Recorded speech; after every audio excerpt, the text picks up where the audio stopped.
성도님 여러분 반갑습니다. 오늘 하루도 기도와 말씀으로 승리하는 하루 되시길 바랍니다. 먼저 샘물의 기도로 함께 기도하겠습니다. 두려워하지 말라. 내가 너와 함께함이라. 놀라지 말라. 나는 내 하나님이 됨이라. 내가 너를 굳세게 하리라. 참으로 너를 도와주리라. 참으로 나의 의로운 오른손으로 너를 붙들리라. 이사야 41장 10절 말씀. 아멘. 마음과 샘물의 기도를 하나님께 드립니다. 먼저 우리 믿음을 고백합니다. 너희 염려를 다 주께 맡기라. 이는 그가 너희를 돌보심이라. 아멘. 우리를 돌보시는 하나님만이 우리의 유일한 도움이시며 우리를 가장 복된 길로 인도하시는 선한 목자이심을 고백합니다. 교회와 예배를 위해 기도합니다. 우리 주 예수 그리스도의 아버지 하나님을 찬송하리로다. 그의 많으신 긍휼대로 예수 그리스도를 죽은 자 가운데서 부활하게 하심으로 말미암아 우리를 거듭나게 하사 산 소망이 있게 하시며 아멘. 산 소망을 주신 하나님, 우리를 구원하여 주신 하나님의 은혜를 기억하는 교회 되게 하옵소서. 매주 드리는 예배 가운데 구원의 감격이 흘러넘치게 하옵소서. 목장과 성도들을 위해 기도합니다. 너희 마음에 그리스도를 주로 삼아 거룩하게 하고 너희 속에 있는 소망에 관한 이유를 묻는 자에게는 대답할 것을 항상 준비하되 온유와 두려움으로 하고 아멘. 한 영혼을 천하보다 귀하게 여기시는 주님, 모든 목장이 VIP를 품게 하시고 VIP들이 목장을 통해 주님을 알게 되는 은혜를 허락하여 주옵소서. 가족 구원을 위해 기도하는 성도들의 간구에 속히 응답하여 주옵소서. 다음 세대와 청년들을 위해 기도합니다. 예수를 너희가 보지 못하였으나 사랑하는도다. 이제도 보지 못하나 믿고 말할 수 없는 영광스러운 즐거움으로 기뻐하니. 아멘. 믿음을 주신 하나님, 다음 세대와 청년들에게 믿음을 선물해 주옵소서. 예수님을 아는 지식이 세상에서 가장 고상한 지식임을 알게 하시고 주님과 동행하는 기쁨을 누리게 하옵소서. 나라와 선교를 위해 기도합니다. 인간의 모든 제도를 주를 위하여 순종하되 혹은 위에 있는 왕이나 혹은 그가 악행하는 자를 징벌하고 선행하는 자를 포상하기 위하여 보낸 총독에게 하라. 아멘.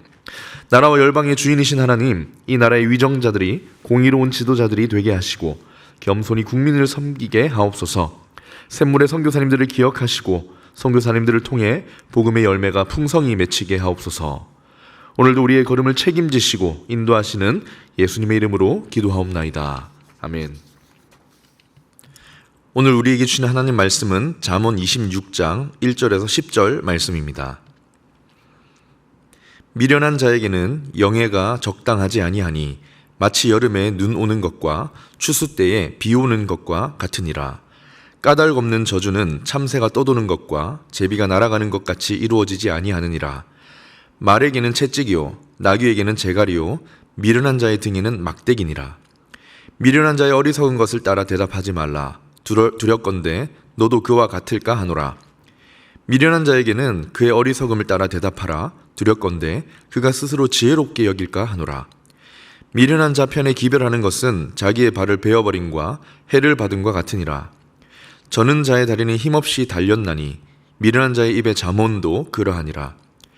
미련한 자에게 영예를 주는 것은 돌을 물매에 매는 것과 같으니라. 미련한 자의 입에 잠언은 술 취한 자가 손에 든 가시나무 같으니라.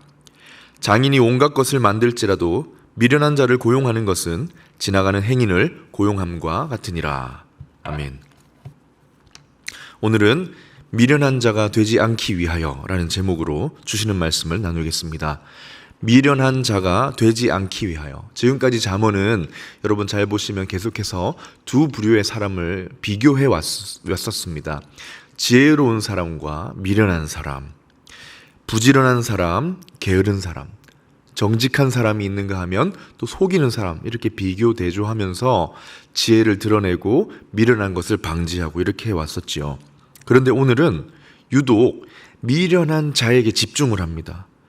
미련한 자의 삶은 무엇과 같다, 미련한 자는 어떤 것과 같다, 이런 비유를 다양하게 반복하면서 미련한 자의 삶이 얼마나 파괴적이고 치명적인지를 보여줍니다. 그러니 너희는 미련한 자가 되지 말라는 것이지요. 미련한 자가 되지 말라. 그리고 대신 지혜로운 삶을 살아라. 오늘은 경계하는 말씀입니다. 그렇다면 미련한 자가 되지 않기 위하여 무엇이 필요할까? 오늘 말씀을 통해 함께 살펴보도록 하겠습니다. 첫 번째입니다. 미련한 자가 되지 않기 위하여 필요한 첫 번째는 지혜가 정말 필요하다입니다. 하나님의 지혜가 정말 필요하다. 우리 내면을 세상의 지식, 세상의 힘, 세상의 자랑으로 채울 것이 아니라 하나님의 지혜로 채우라는 거죠. 어쩌면 참 당연한 말이지만 오늘 본문은 그 당연한 것을 더욱 힘주어서 하나님의 지혜가 우리에게 반드시 필요하다라고 강조하고 있습니다. 지혜가 우리에게 꼭 필요하다는 걸 강조하려고 오늘 본문은요, 지혜가 없는 자, 미련한 자가 얼마나 위험할 수 있는지를 보여주고 있습니다. 1절을 읽어보겠습니다. 미련한 자에게는 영예가 적당하지 아니하니 마치 여름에 눈 오는 것과 추수 때에 비 오는 것 같으니라. 누구나 나이가 들어감에 따라 중요한 위치를 차지하게 됩니다. 우리 가정에서, 공동체에서, 어떤 곳에서든 나이가 들어감에 따라 조금 더 영향력이 있고 높은 지위에 앉게 될 가능성이 많지요. 그런데 지금 지혜를 품지 않으면 파괴적인 사람이 될 수 있다 하고 경고하는 것입니다. 어떤 파괴적인 영향을 말하느냐? 먼저 말하지요. 여름에 눈 오는 것 같다. 그리고 추수 때에 비 오는 것 같다. 이 두 가지는 참 때에 맞지 않게 내린 것 때문에 치명적인 악영향을 준다는 말을 하는 것입니다. 먼저 여름에 눈이 오는 것은 그의 포도나무 농사를 다 망쳐버리는 거예요. 7, 8월은 이스라엘의 건기이고 아주 더운 계절입니다. 이때 포도와 무화과가 익어가는 거예요. 그런데 이 중요한 때에 눈이 와버리면 그 해의 포도나무, 무화과의 농사를 망쳐버리는 거예요. 반대로가 아니라 그 다음에 추수 때 비 오는 것도 마찬가지죠. 추수는 우리가 좀 들어봤던 봄에 늦은 비와 가을에 내리는 이른 비, 이 늦은 비와 이른 비 사이에 추수를 합니다. 5월에서 9월 이 건기 때에 비 올 확률이 없고 추수하기 좋은 계절이에요. 그런데 이때 비가 와버리면 추수하는 사람들에게 엄청난 손해를 일으키는 겁니다. 무슨 말입니까? 미련한 자에게 영예를 주는 것, 미련한 채로 나이가 들어가고 미련한 자가 높은 자리를 차지할 때 무언가를 파괴하고 악영향을 끼칠 수 있는 그런 존재가 될 위험이 있다는 것입니다. 다른 군절에서 반복하여서 계속 강조하고 있어요. 간단히 살펴보면 8절에 이렇게 나옵니다. 미련한 자의 파괴적인 모습을 마치 물매에 돌을 묶어서 돌리는 것과 같다는 거예요. 여러분, 물매가 무엇입니까? 아시다시피 돌을 기술적으로 잘 이렇게 올려가지고 돌린 다음에 이 원심력을 이용해서 휙 돌려서 적을 맞추는 거 아니겠습니까? 그렇게 휙 돌려서 돌을 날려야 적을 물리치고 나도 살고 우리 편이 사는 거예요. 그런데 지혜가 없이 높은 지위를 가지는 자는 어떻게 됩니까? 물매에 돌을 묶어서 돌을 메어서 돌린다는 거예요. 결국 돌을 날리지 못하고 자기도 해를 당할 수 있고 우리 편도 해를 당할 위험이 있죠. 특히 9절에서 이렇게 말합니다. 미련한 자가 하는 말이 마치 술 취한 사람이 가시나무를 휘두른 것과 같다. 상처를 주는 말로 누군가를 찌르고 해치는 사람이 될 수밖에 없다는 것입니다. 그래서 주시는 말씀이 무엇입니까? 반드시 지혜를 가져야 한다. 반드시 지혜를 가져서 미련한 자가 되지 않아야 한다. 특히 시간이 지남에 따라, 나이가 들어감에 따라, 우리가 중요한 자리를 차지함에 따라 더욱 애써서 지혜가 꼭 필요하고 지혜로 채워야 한다는 것입니다. 하나님을 경외하며 하나님의 말씀에서 지혜를 발견하고 늘 이 지혜를 묵상함으로 우리 삶의 지혜를 채워나가야 한다. 두 번째입니다. 미련한 자가 되지 않기 위해 또 필요한 두 번째, 용기입니다. 용기를 구하라. 미련한 자가 되지 않기 위해 지혜가 꼭 필요한데 또한 지혜를 가지고 살아갈 용기를 구하라. 2절에 나오는데요. 2절에 보면 사람이 그냥 내뱉은 저주, 그냥 어떤 이유가 없어요. 저주받을 이유가 없는데 그냥 누군가가 내뱉은 저주의 말에 흔들리는 사람이 되지 않으려면 용기를 가지라. 사람의 말이 아니라 하나님이 나를 다스린다는 것을 의지할 용기를 가지라 하는 것입니다. 2절을 보면 이유 없는, 어떤 저주받을 이유 없이 그냥 내붙은 저주를 이렇게 말합니다. 까닭 없는 저주는 참새가 떠도는 것과 제비가 날아가는 것 같이 이루어지지 아니하느니라. 여러분, 참새는 날아다니다가 이유 없이 그냥 내려앉지 않습니다. 철새인 제비도 날아가다가, 어떤 목적지를 향해 날아가다가 특별한 목적 없이 어디에 그냥 내려앉지 않습니다. 그냥 날아가는 거예요. 그처럼 내뱉은 저주의 말, 이유 없는 저주의 말은 효력이 없이 그냥 날아가 버리는 것이다. 그러니 두려워하지 말아라는 거예요. 갑자기 왜 이런 말을 하느냐? 히브리인들의 특성 때문입니다. 히브리인들은 말의 힘을 믿는 문화가 있다고 합니다. 저주의 말이나 축복의 말이 꼭 그 대상에게 이루어지는 힘을 가진다는 신념을 가지고 있어요. 그러니 용기가 없이 이 말에 대한 두려움을 가지면 어떻게 됩니까? 이유 없는 저주를 들을 때 마치 이 저주가 쏜 화살이 어디에 박히듯 효력이 있게 된다고 생각하는 거예요. 누군가 무심코 내뱉은 말에 흔들리는 거예요. 성경은 그게 바로 미련한 자라고 합니다. 그래서 주시는 말씀이 무엇입니까? 사람의 말, 어떤 사람의 이유 없는 저주에 흔들리지 않을 용기를 구하라. 하나님의 주권과 다스림을 의지하며 내게 주신 지혜로 삶을 걸어갈 용기를 구하라. 불필요하게 상대의 말에 흔들리지 말라. 또 불필요하게 저주와 같은 두려운 생각이 들 때, 부정적인 생각이 들 때 거기 흔들리지 않고 하나님 주신 지혜로 살아갈 용기를 구하라. 도리어 나를 인도하시고 다스리시는 하나님을 바라보아라. 성도님 여러분, 미련한 자가 되지 말아야 합니다. 살면서 미련한 자가 되어 누군가에게 해를 끼치고 상처를 주고 또한 사람의 말이나 두려운 생각에 흔들리지 말아야 합니다. 그래서 우리에겐 정말 지혜가 필요하고 동시에 지혜를 가지고 살아갈 용기가 필요합니다. 두려운 생각이 들 때, 또한 두려운 느낌이 들 때 떨쳐버리고 하나님의 다스리심을 바라보며 나아갈 줄 아는 용기 있는 여러분 되시길 주님의 이름으로 축원합니다. 그리고 마지막 세 번째로 우리가 미련한 자가 되지 않기 위해 필요한 것, 유연함입니다. 유연함도 가져라.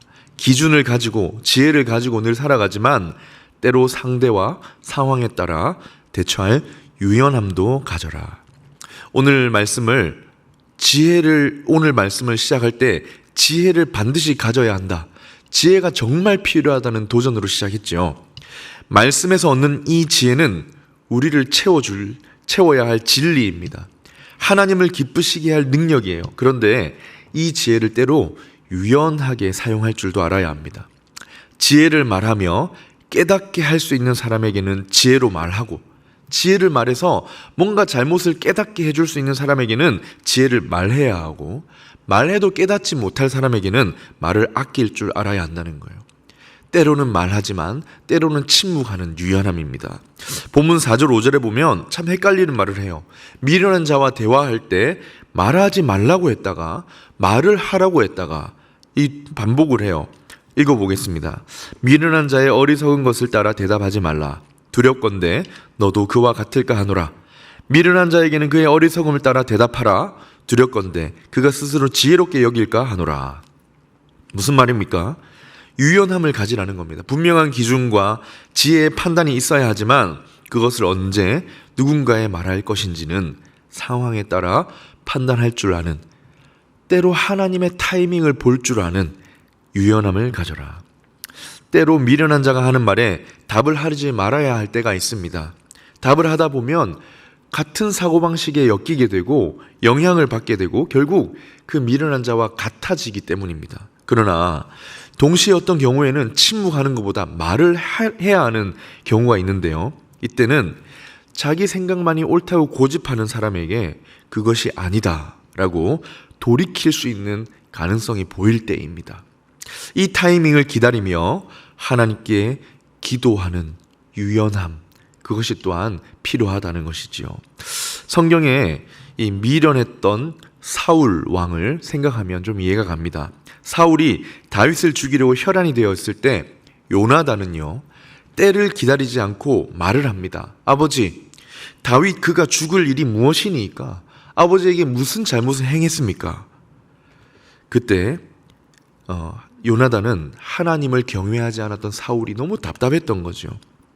그래서 때를 기다리지 않고 따졌던 거예요. 도대체 다윗이 무슨 죄입니까? 그러자 어떻게 합니까? 사울이 화가 나서 그 아들 요나단에게 창을 던져 죽이려고 합니다. 아버지와 아들의 관계가 깨어지는 것이지요. 그런데 반면 이 미련한 사울에게 때를 맞추어서 도피하던 다윗이 때를 맞추어 말을 합니다. 왕이시여, 나는 왕에게 범죄한 일이 없는데 왜 나를 찾아 해하려 합니까? 하나님이 심판하셔서 나를 왕의 손에서 건지시길 원합니다. 그러자 사울이 이때는 깨닫습니다. 나는 너를 지금 학대하는데 너를 나를 선대하니 너가 나보다 의롭구나. 그러면서 말해요. 보라, 나는 네가 반드시 왕이 될 것을 안다 하면서 돌아가 버립니다. 무슨 상황입니까? 유연함을 가지라는 겁니다. 때를 기다리고 하나님의 때를 기다리고 유연함으로 상대를 대하는 지혜를 가져라. 감정적인 존재를 대할 때, 특히 미련한 자를 대할 때 유연함을 가져 말할 때와 침묵할 때를 분별하라. 유연함을 가지라입니다. 말씀을 맺겠습니다. 사랑하는 성도님 여러분, 미련한 자가 되지 않기 위하여 우리에게 지혜가 꼭 필요합니다. 나이가 들어가면서 높은 위치에 설 때 파괴적인 사람, 누군가를 상처 주고 해하는 사람이 되지 않으려면 꼭 지혜가 필요합니다. 이 지혜를 말씀에서 찾아야 합니다. 말씀을 묵상하며 가까이 하세요. 그리고 때로 이 지혜를 따라 살아갈 용기도 필요합니다. 자주 찾아오는 두려운 생각, 미신적인 생각, 저주의 말에 흔들리지 않고 다스리시는 하나님을 바라보는 용기가 필요합니다. 끝으로 유연함을 가지시길 축복합니다. 이 유연함으로 상대를 잘 이해하고 인도할 줄 아는 지혜로 무장하셔서 미련한 자가 아니라 하나님이 기뻐하시는 지혜로운 사람으로 살아가는 저 여러분 되시기를 주님의 이름으로 축원합니다. 아멘. 말씀을 기억하며 함께 기도하겠습니다. 하나님, 미련한 자가 되지 않게 해주시고 지혜로운 자가 될 수 있도록 지혜를 쌓아나가는 사람, 용기 있게 지혜를 붙드는 사람, 유연함으로 상황을 잘 분별할 수 있는 사람이 되게 해주시옵소서. 특히 이제 추석 명절 연휴가 시작되는데요. 이 추석 연휴 동안 하나님의 그 사랑을 잘 전하고 또 하나님 주시는 가정의 안정을 누리는 귀하고 복된 추석 명절 되게 하옵소서. 이렇게 기도하신 후에 개인의 기도 제목으로 기도하도록 하겠습니다.